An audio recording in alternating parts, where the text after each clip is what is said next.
Hey guys, hi everybody out there in YouTube Fragrance Land, and we have another special little episode today. We're going to be talking about an old throwback perfume, or cologne rather. This is a gorgeous bottle, and then the fragrance is from the house of Versace, the Dreamer. And this has a very unique cap, which actually does not unscrew nor come off. It is actually the sprayer itself, so it's quite interesting. Just press down here. I will, like so. Distribution's quite good. And this is the 1.7, which I picked up at Marshall's for about 30 bucks. So I slightly overpaid. If I'd known I could have gotten off Fragrance X for about $7 cheaper, I probably would have done that. But I thought it was an impulse buy. It was just sitting right there, and I didn't expect to find such a highbrow perfume, cologne perfume there. So, what can I say about the fragrance?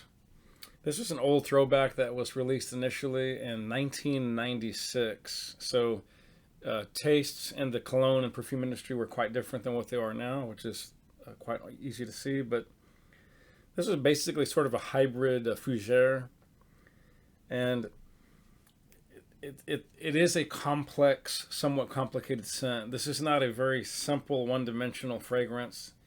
It's tricky to get my mind around it. This is not one that, at least not for me, that wins me over right away. It mysteriously comes in waves, and then it pulls back, and then it comes back forward. And there is a review online. There's some kind of bitter tang and sort of dirty muskiness in it. But there's also this very smooth sweetness behind that. Oh, and it's a sort of a tricky scent to deal with, to sort of navigate and rate in a traditional normal scent. Let's look at some reviews online, and I'd like to read a couple to give you guys an idea of the parameters of what people have thought about this. For example, let's see.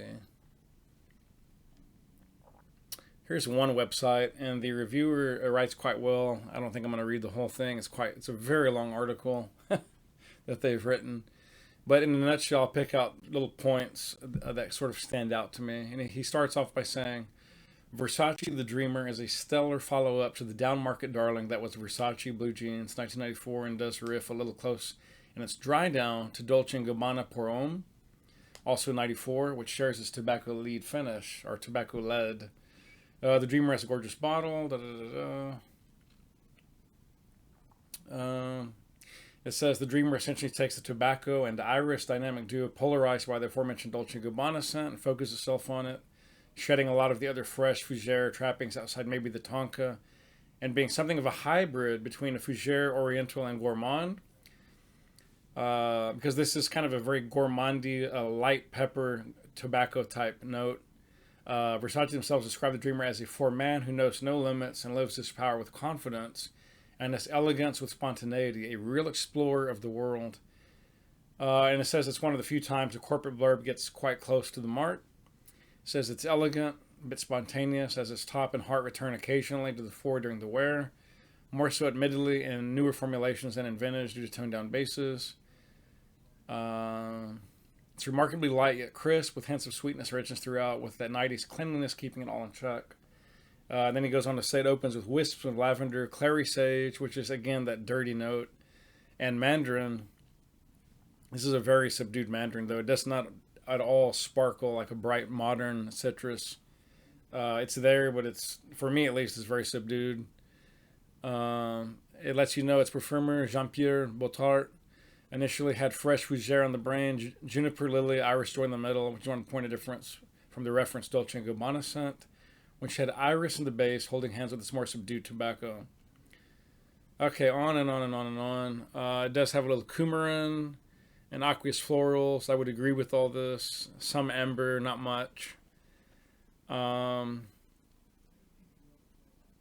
Let's see.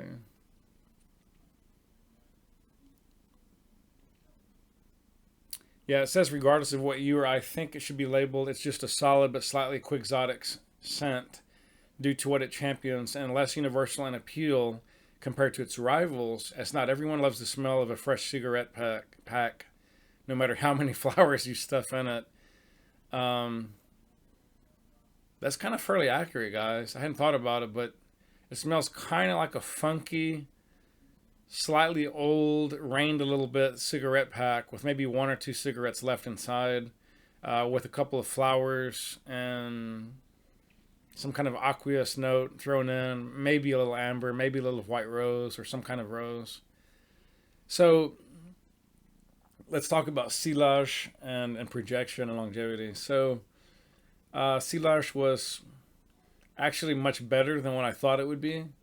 But a word of caution, I stopped smelling it after about the first hour on my skin. But later, as it began to kind of heat up and I sweated a little bit at my job, don't get grossed out, we all sweat. It came off in waves, and although I still had trouble smelling it, I would occasionally get a whiff. Other people had no problem smelling it, and I actually got 2 compliments earlier today. So the ladies liked it. That's a good sign. And I think 1 or 2 guys commented that it didn't smell bad. One guy said it smelled really good. But it does wear quite close to the skin. And I would say after about the first hour, this really, really for me became nothing more than a skin scent. Except when I kind of went like this. Then I could really smell it. But what I could smell here was a little different than what was sort of effusing off the skin. Here I just kind of got like a nice, weird sweetness. Almost kind of like some kind of a gourmand candy mixed with a little bit of musk. Excuse me.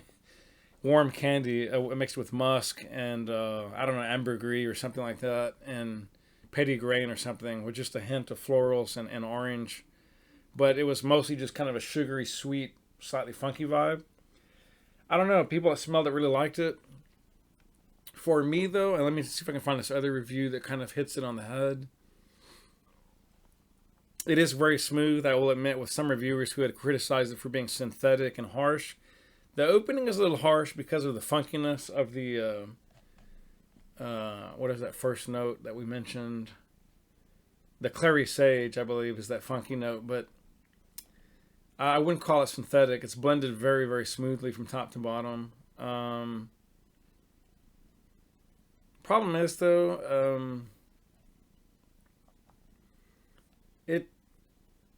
I don't know that this scent really knows what it wants to accomplish. It sort of does this, it kind of does this, and it kind of does that.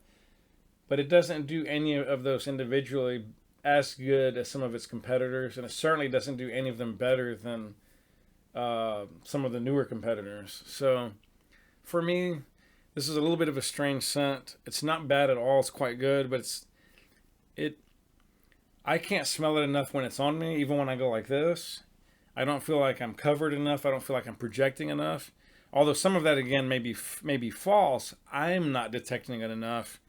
And also, it's just not a traditional scent that's up my alley. I've never been super huge on fougères, and although this is a hybrid, it's still very fougère-like. So, it's not bad. It's quite good. It's an interesting scent. If you want to try it out, pick one up for $20 online or thereabouts. I highly recommend it, but not at all close to a signature scent as far as I'm concerned. Certainly not by today's standards. Is it niche? Not by today's standards. I think maybe 15 to 20 years ago, it really could have been a niche fragrance. I just don't think it's clear enough about what it's trying to do. I think it's a little bit all over the map.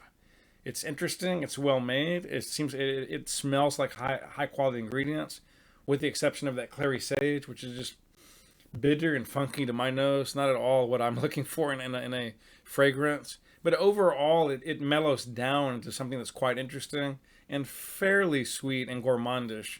So that's going to be it for today, guys.